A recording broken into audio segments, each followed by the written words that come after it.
Salutations mon cher panda, moi c'est Sahara, bienvenue sur ma chaîne. Alors, ça fait un moment que je le dis pas, mais abonne-toi, c'est une façon rapide et facile de soutenir la chaîne. Jette aussi un coup d'œil à mon compte Instagram, j'y suis très souvent.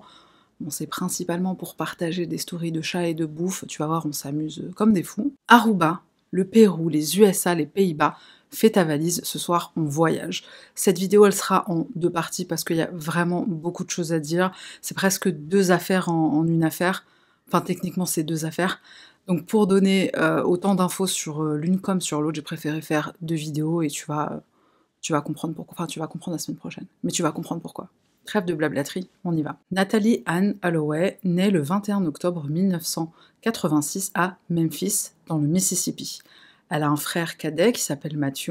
Leurs parents divorcent en 1993, Nathalie n'a alors que 6 ans. Elle et son petit frère Matthew habitent avec leur mère Beth. Cette dernière rencontre un autre homme qu'elle épouse en 2000. Toute la famille déménage alors à Mountain Brook, en Alabama. Pour situer, Mountain Brook, c'est dans la banlieue de Birmingham, la deuxième plus grande ville de l'État après sa capitale, Montgomery. Au moment où notre affaire débute, Nathalie est au lycée, c'est une jeune fille intelligente, elle obtient en effet une bourse d'études pour aller en école de médecine, elle est studieuse, elle est pieuse aussi, Nathalie va régulièrement à l'église, elle fait partie d'un groupe de danse avec certaines de ses copines, elle adore danser, elle fait du volontariat auprès de la société de lutte contre le cancer et aussi auprès d'autres associations. Elle est intelligente, ambitieuse, bonne élève, d'une gentillesse exemplaire, bref, une jeune fille appréciée de tous et le genre d'enfant que tout parent rêve d'avoir. En mai 2005, pour l'obtention de leur diplôme, l'équivalent du baccalauréat, le lycée Mountain Brook organise pour ses élèves un voyage à Aruba. Rien que ça. Nous, on allait au château de Versailles et c'était pas pour fêter le bac, c'était les sorties de l'école. Château de Versailles. Nathalie a obtenu son diplôme avec les honneurs, elle fait partie des 124 élèves qui partent fêter cet événement dans la mer des Caraïbes. Au départ, les parents de Nathalie sont réticents, mais elle l'a bien mérité, ce voyage, et puis d'autres membres de la famille de Nathalie ont déjà fait ce voyage avant elle, donc ça rassure un peu ses parents, mais ils la préviennent quand même de faire attention à elle. Il est important de contextualiser Aruba dans notre histoire, enfin très brièvement, il faut savoir que c'est un État autonome mais sous administration néerlandaise. C'est une île sur laquelle on parle le néerlandais, donc aussi le papiamento, une langue créole. Environ 70% des touristes qui vont à Aruba sont des Américains, donc on y parle aussi l'anglais. Notre groupe scolaire arrive à Aruba à la fin du mois de mai pour célébrer l'obtention de leur diplôme, se dire au revoir aussi en quelque sorte avant l'entrée à l'université. Leur séjour doit durer au total 5 jours et leur retour en Alabama est prévu pour le 30 mai.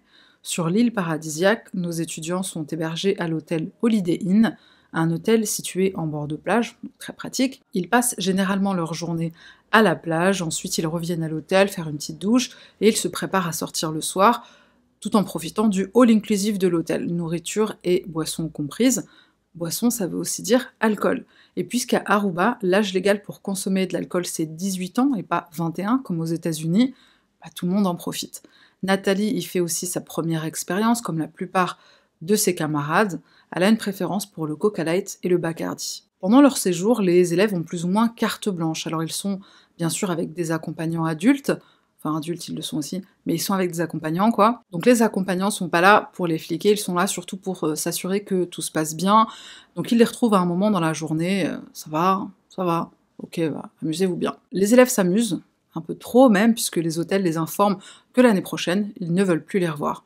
Il y a plein d'hôtels sur l'île, allez voir ailleurs. Échange de chambres, ça chahute dans les couloirs, tout le monde couche avec tout le monde, enfin ils ont vraiment trop profité de la permission d'alcool entre autres, et Nathalie est compris à tel point que, à 2 reprises, elle se réveille tard et elle manque le petit déjeuner. D'après ses copines de chambre, elle boit parfois dès le réveil, et ça continue la journée, à l'hôtel, dans les bars, le soir avec les copines. Bon, c'est les vacances après tout. Le jour avant le départ, Nathalie se réveille assez tôt, elle se prépare un petit cocktail, elle passe la journée à la plage avec ses camarades, retour à l'hôtel, il est environ 18h, et on se prépare pour la dernière soirée à Aruba. Ça commence par un dîner, puis Nathalie et 3 de ses amis se rendent au casino Excelsior. C'est un casino qui se trouve dans l'hôtel Holiday Inn. Elles y font la rencontre d'un jeune homme, il dit s'appeler Yoran, il dit qu'il a 19 ans, il joue un peu d'argent, Nathalie, ses copines et leur nouvel ami Yoran. Ils vont aussi boire tous ensemble. Les filles s'apprêtent à partir, elles informent Yoran qu'elles vont au Carlos and Charlie's. C'est un restaurant qui fait bar/boîte de nuit le soir. Yoran rejoint les filles vers minuit, il est accompagné de 2 amis, Deepak et Satish Kalpo. Deepak et Satish, c'est des frères. On boit, on danse, on fait la fête, et la nuit se termine au Carlos and Charlie's avec la fameuse chanson Sweet Home Alabama. Le lendemain matin, à l'hôtel Holiday Inn, tous les élèves du lycée Mountain Brook se préparent à rentrer à la maison, donc en Alabama. Sweet Home Alabama. C'est le dernier jour de ce petit voyage, on est le lundi 30 mai, retour au bercail, mais problème, Nathalie n'est pas dans son lit. D'ailleurs, son lit n'est pas défait, elle n'a pas dormi là, mais sa valise est dans la chambre, elle l'avait faite la veille, son passeport aussi est là, mais où est Nathalie? On la cherche dans d'autres chambres, puisque je le rappelle, c'est quelque chose que les lycéens ont fait pendant quasiment tout le séjour, on change de copain, copine de chambre tout le temps. Donc on cherche Nathalie ailleurs dans l'hôtel, mais on ne la retrouve pas. Là, on se concerte, on essaie de savoir qui a des informations, qui l'a vue en dernier. Certains élèves se rappellent l'avoir vue quitter Carlos and Charlie's en compagnie de 3 personnes, Yoran, Deepak et Satish. Avant de partir, elle aurait dit à ses copains « On se retrouve plus tard à l'hôtel, je vais faire un tour en voiture ». Elle monte ensuite à bord d'une Honda Civic grise, Honda qui appartient à Satish. Ensuite, vers 4-5 heures du matin, certains lycéens sont de retour à l'hôtel, à l'Holiday Inn, mais Nathalie n'est pas de ce petit groupe. Le vol retour est prévu à 15 heures, mais Nathalie n'étant toujours pas revenue d'on ne sait où, un des accompagnants décide de rester sur place. Il prévient les parents de Nathalie de la situation.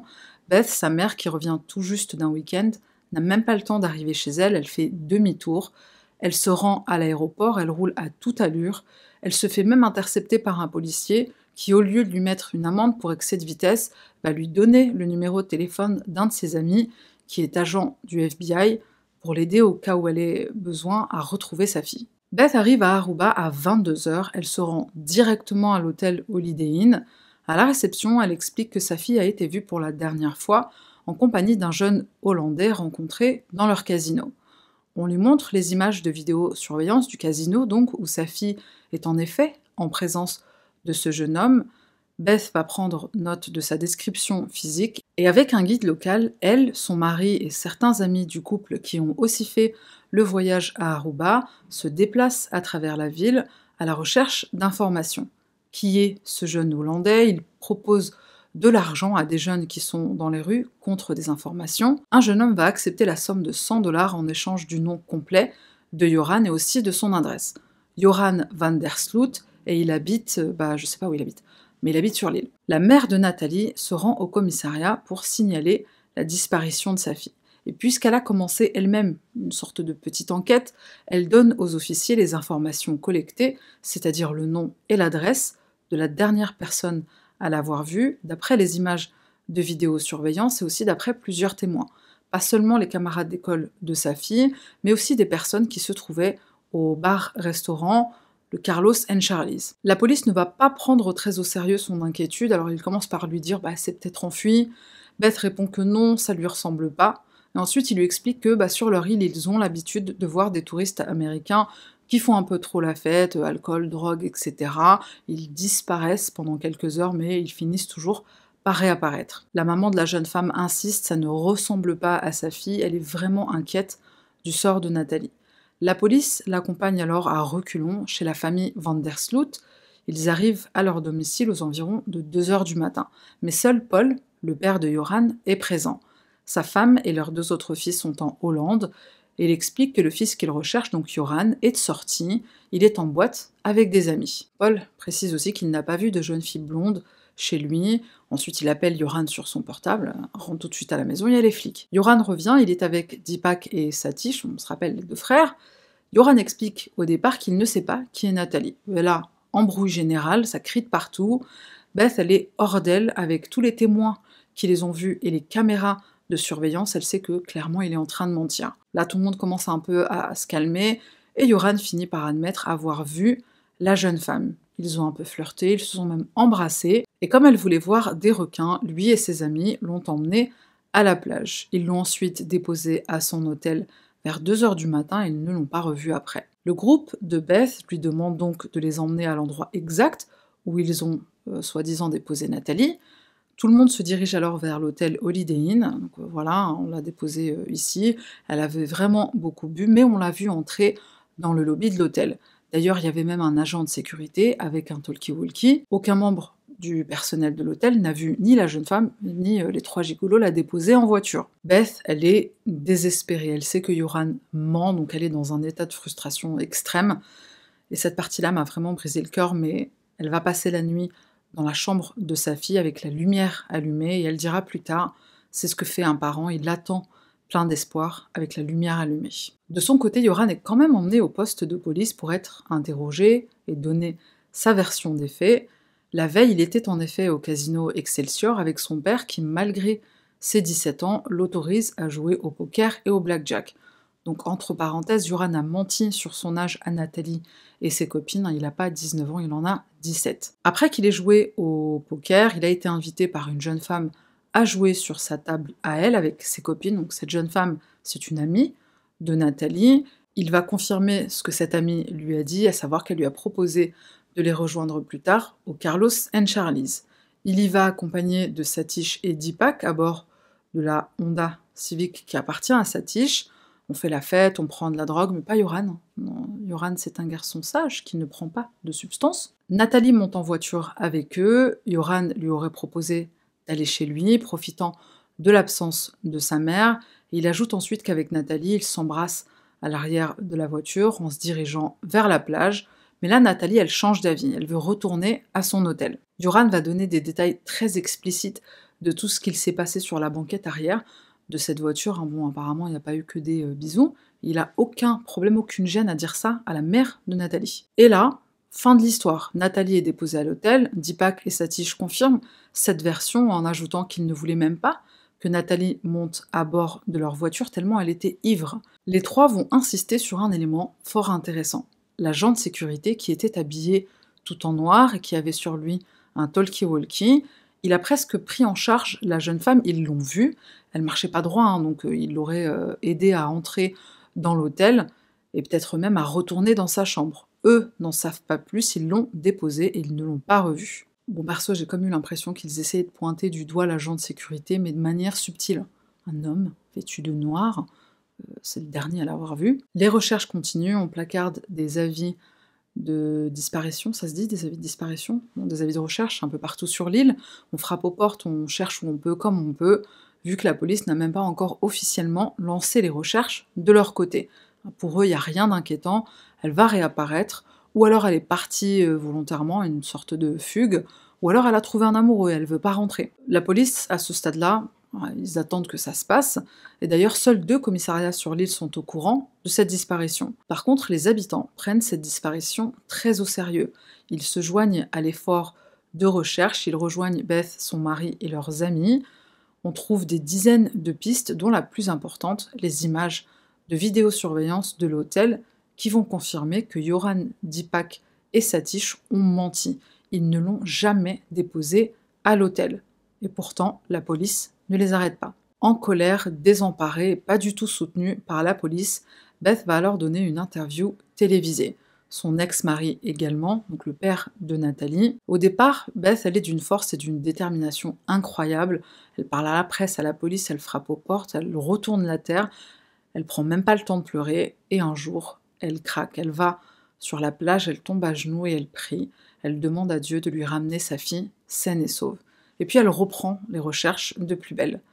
La famille va même offrir la récompense de 200 000 $ pour toute information permettant de retrouver Nathalie, 100 000 $ pour toute information permettant de retrouver son corps, et 1 mois plus tard, c'est la somme d'1 million qu'on propose. Les recherches continuent, cette fois avec l'aide de la police qui finit par prendre l'affaire au sérieux.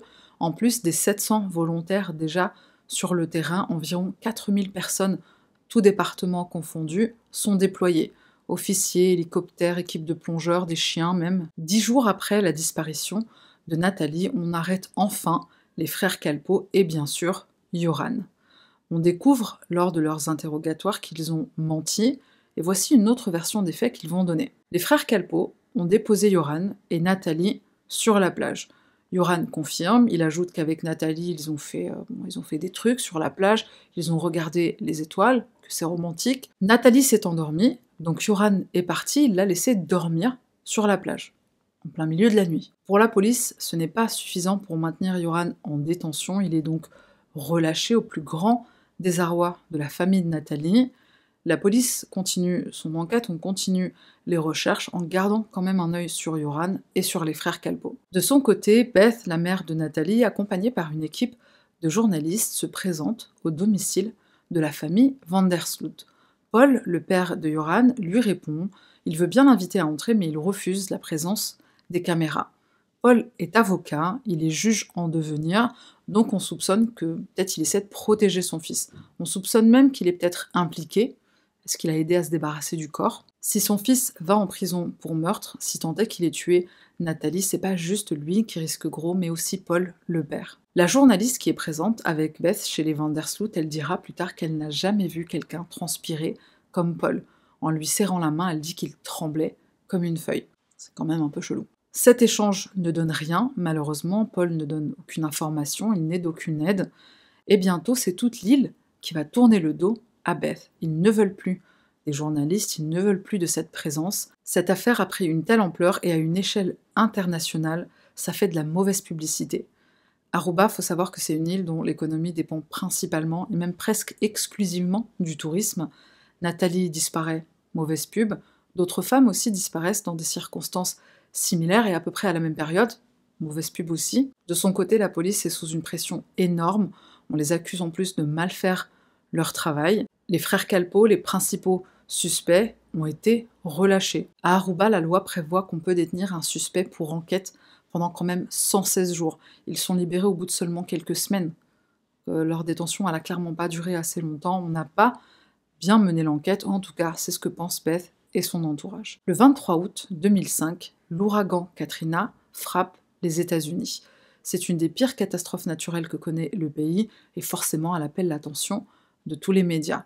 Et alors que la disparition de Nathalie avait une couverture médiatique presque égale à celle de la guerre en Irak, Guerre en Irak volume 2, l'intérêt pour cette affaire s'estompe, et en plus de ça, Beth, elle n'est plus la bienvenue sur l'île. N'ayant pas de raison de le détenir plus longtemps, la police finit par relâcher le suspect numéro 1, Yoran. La mère de Nathalie décide d'agir en faisant un passage à l'émission du Dr Phil. Les frères Calpo, encore, c'est une chose, mais la libération d'Yoran, qui est le principal suspect dans cette affaire, je pense qu'elle a juste pas supporté. Malheureusement, pour cet épisode du Dr Phil, alors je l'ai pas trouvé, j'ai trouvé seulement des bribes d'informations à droite à gauche sur son contenu. La première chose que le Dr Phil va faire, c'est qu'il va appeler au boycott de l'île entière d'Aruba. Faites votre taf, sinon, et je cite, on est 270 millions d'habitants ici, c'est-à-dire aux États-Unis, on va oublier que vous existez. On ne remettra plus les pieds à Aruba jusqu'à ce que vous preniez les choses en main. Bon, alors les conséquences, elles sont immédiates, il y a plein de vols qui sont annulés, enfin, le boycott, il prend effet en quelque sorte. L'économie du pays va terriblement en souffrir dans les semaines qui suivent la diffusion de cet épisode. Alors personnellement, si tu veux mon avis, c'est pas la meilleure façon de procéder. Enfin, taper dans le portefeuille, c'est vrai que ça fait bouger les choses, mais pour moi, c'est un peu comme quand t'appelles la mairie, tu sais, t'as besoin d'un truc, et tu tombes sur une personne qui déteste la vie. Tu sais que t'as pas intérêt à être méchant ou méchante avec elle parce que elle va pas t'aider. Elle peut même te raccrocher au nez. Le Dr Phil va aller encore plus loin. Il engage un détective privé. Enfin, son émission engage un détective privé. Celui-ci va aller rencontrer les frères Calpo et les questionner en caméra cachée. Des extraits vont être diffusés dans cet épisode. Ils avouent, c'est le titre, hein, donc probablement un titre aguicheur juste pour faire de l'audience. Les frères Calpo vont attaquer en justice le Dr Phil pour diffamation. Ils affirment que les extraits ont été sortis de leur contexte, le montage a été fait de façon à leur faire dire des choses qu'ils ne disaient pas.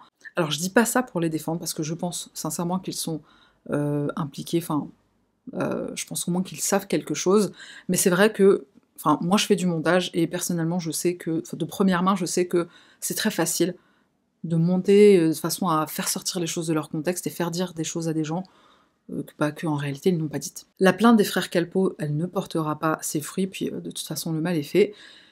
Et alors j'ai eu énormément de mal à trouver cette information, mais voici ce qu'un des frères Calpo aurait dit pendant cette caméra cachée. Nathalie, c'est pas une sainte, comme sa mère veut le faire croire au monde entier, c'est une PUTE.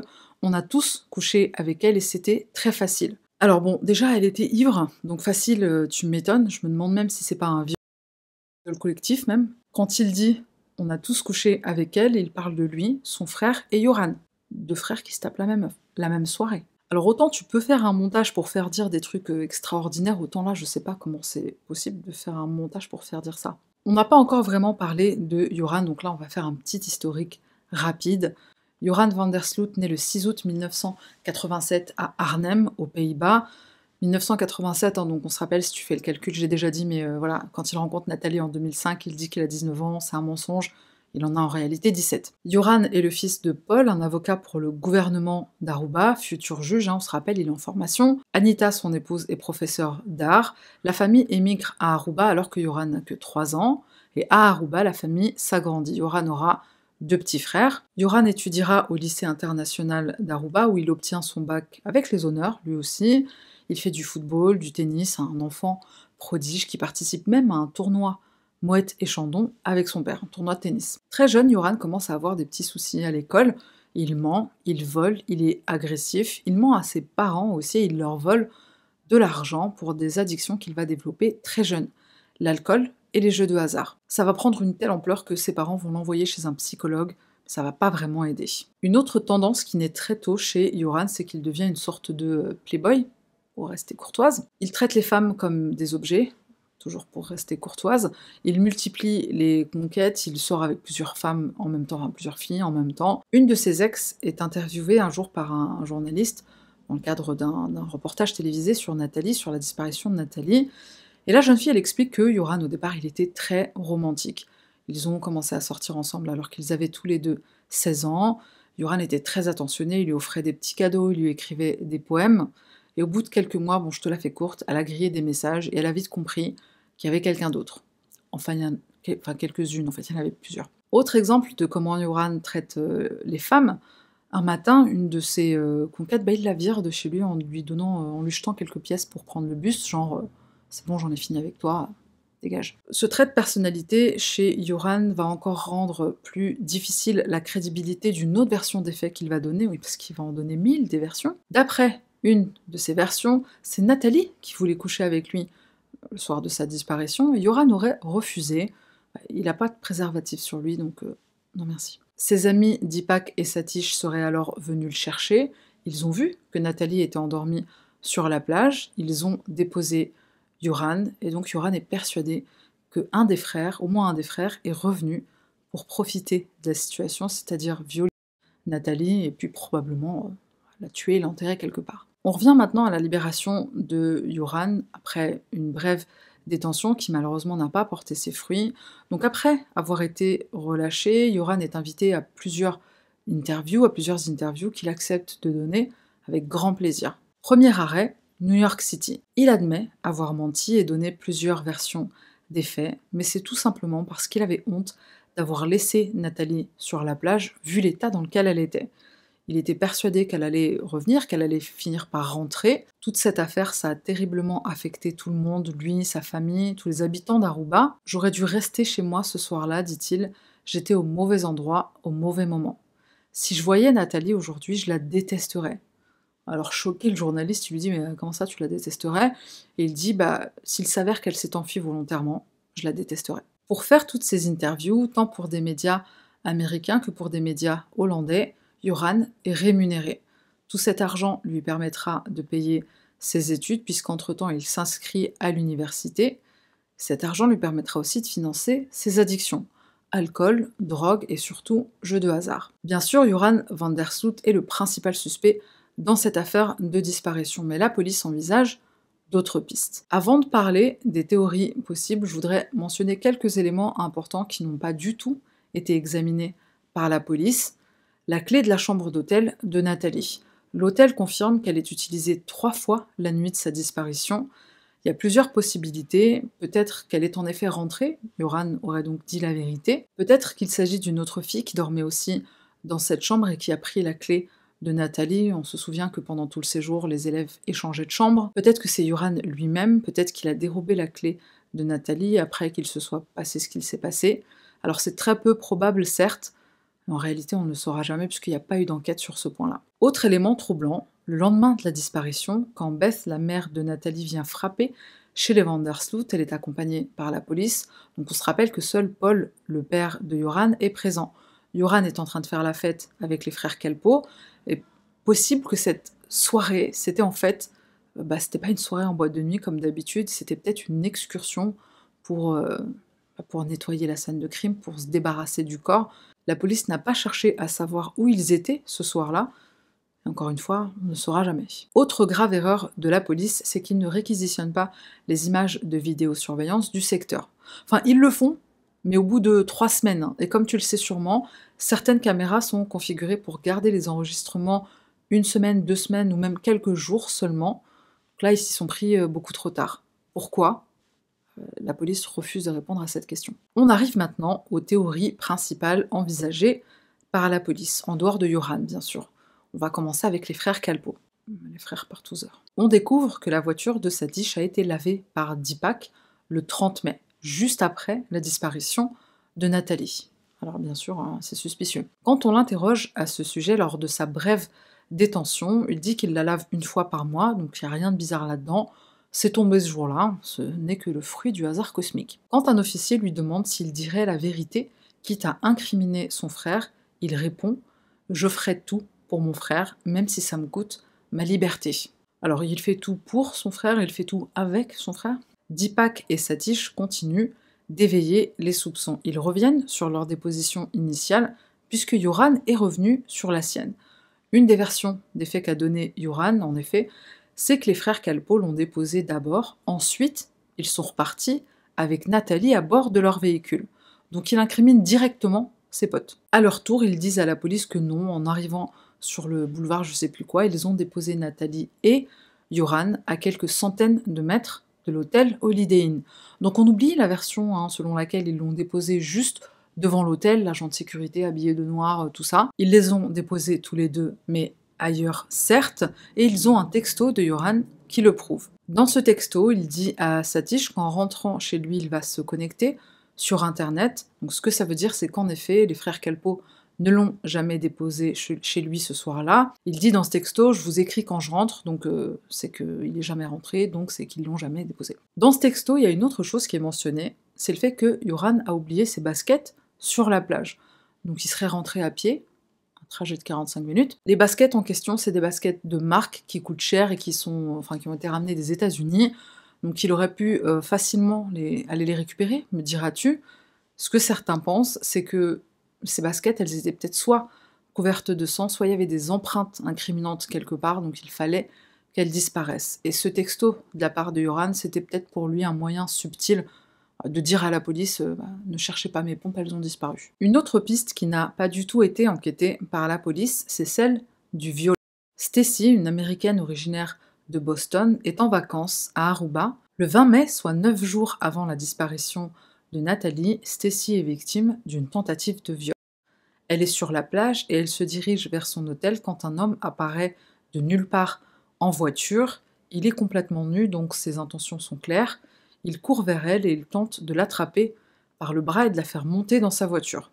Conduire à poil, c'est quand même particulier. Stacy résiste, elle hurle de toutes ses forces, elle appelle à l'aide, et c'est ce qui lui sauve probablement la vie. Le fait que cet incident se soit produit à Fisherman's Hut, tout près de là où Nathalie a disparu, aurait dû être suffisant pour que la police mène l'enquête sur cette piste-là.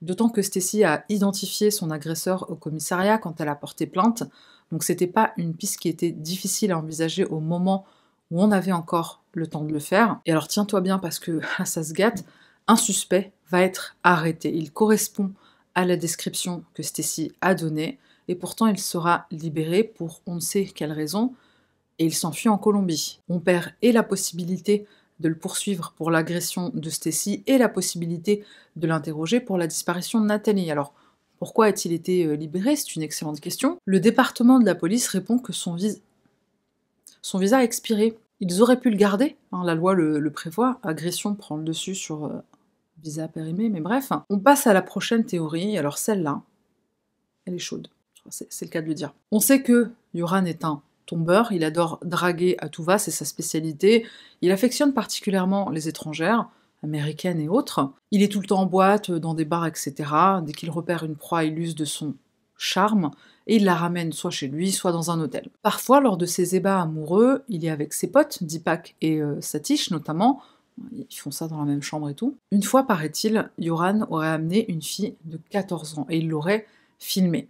La jeune fille de 14 ans, c'est pas la première qui sera filmée, photographiée. La police va en effet trouver dans les ordinateurs des frères Kalpoe et bien sûr dans l'ordinateur de Yoran des conversations dans lesquelles il est question de leurs ébats et de leur talent de photographe/réalisateur. Et c'est là que ça devient intéressant. Ces photos et ces films maison de leur sex party dans différents endroits auraient été proposés à la vente à des sociétés de production américaines.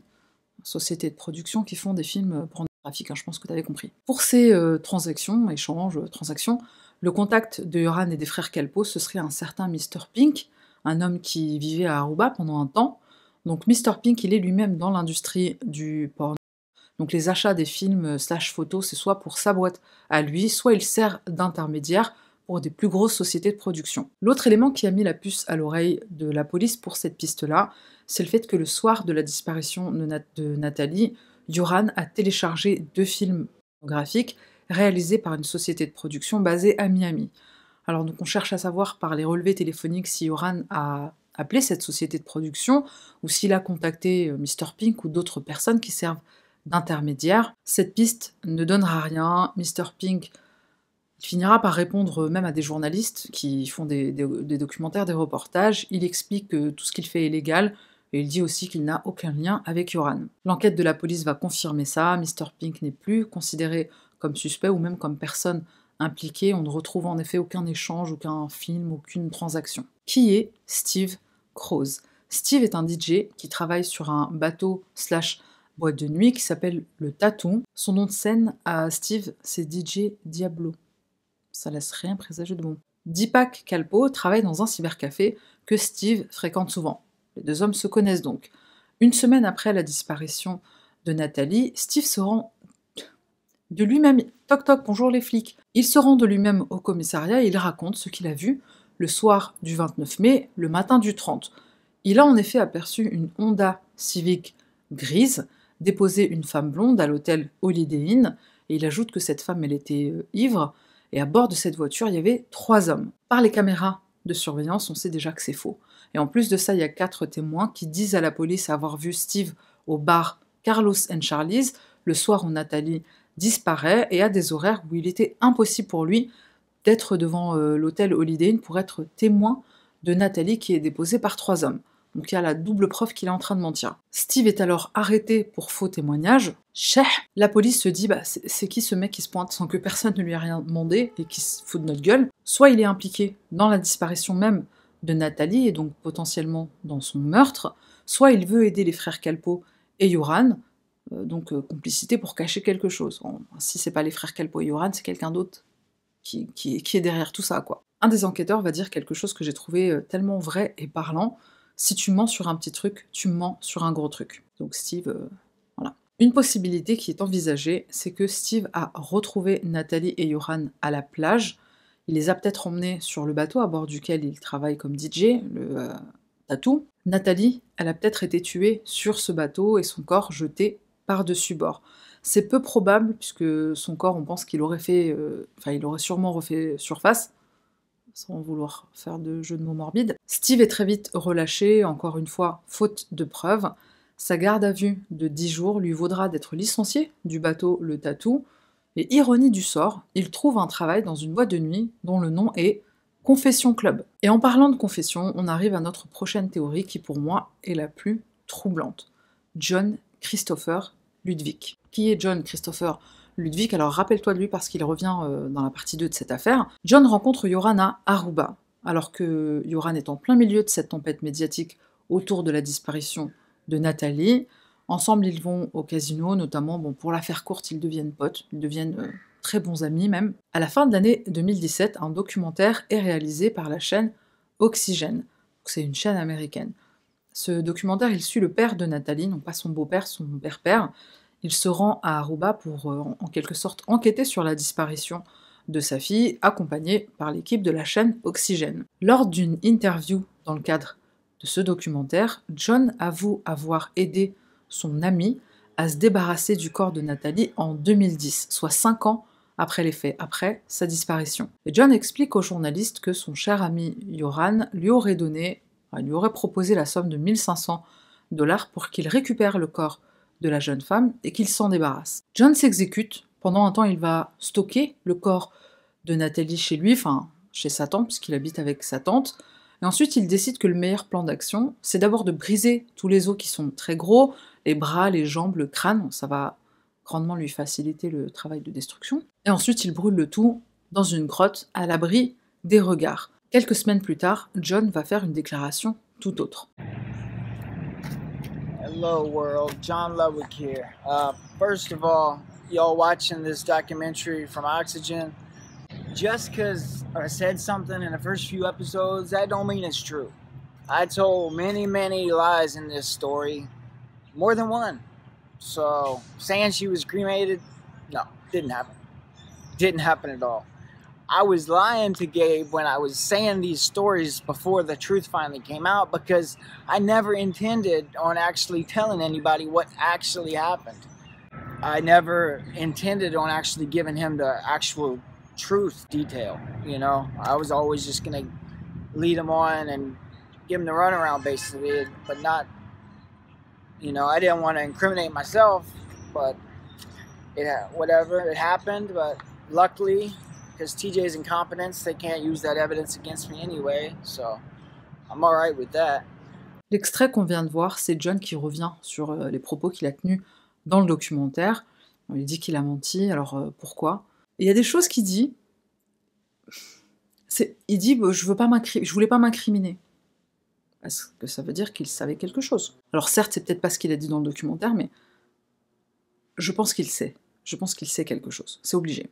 Il y a encore des choses très intéressantes à dire sur John Ludwig, mais on va garder pour la deuxième partie, on arrête ici. Ne spoile pas dans les commentaires si tu connais déjà cette affaire, puisque voilà, je pense qu'il y a des gens qui vont avoir la gentillesse d'attendre la semaine prochaine, qui vont pas aller sur Google. Cette affaire, il paraît qu'elle a été extrêmement, enfin je l'ai dit, hein, elle a été extrêmement médiatisée, c'est la première fois que j'en entends parler. Elle n'a pas été couverte par énormément de monde, d'ailleurs dans le YouTube francophone, bah, je crois que sur le YouTube francophone, personne n'a fait, et sur le YouTube anglophone, pas tant que ça, donc je suis quand même assez étonnée que ce soit la première fois que j'en entends parler, mais ouais, t'es vraiment pas au bout de tes surprises, ce qui arrive la semaine prochaine, c'est juste...